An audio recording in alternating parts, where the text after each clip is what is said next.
अस्सलाम वालेकुम जी, welcome to my YouTube channel. ये देखें जी, आज कनाडा की जो उनकी फायर लगी है उसकी वजह से न्यू जर्सी का देखें हेज़ आई है और बहुत ज़्यादा धुआं हुआ है और क्वालिटी कंट्रोल देखें कहने के इंतहाई डेंजरस लेवल और बहुत ज़्यादा आग है।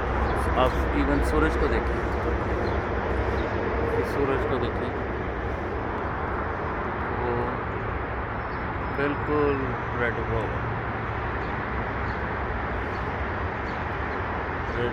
सूरज।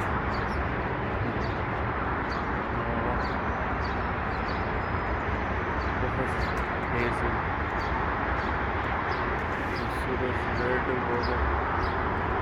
दुआ करते हैं कि बस अल्लाह ताला ये फायर जल्द से जल्द ख़त्म करे और हम बैठ कर नॉर्मल लेवल आ जाएं। और फायर का भी अंदेशा बहुत ज़्यादा होता है न्यू जर्सी में अमेरिका में। Hopefully we should be okay. सूरज को देखें, बिल्कुल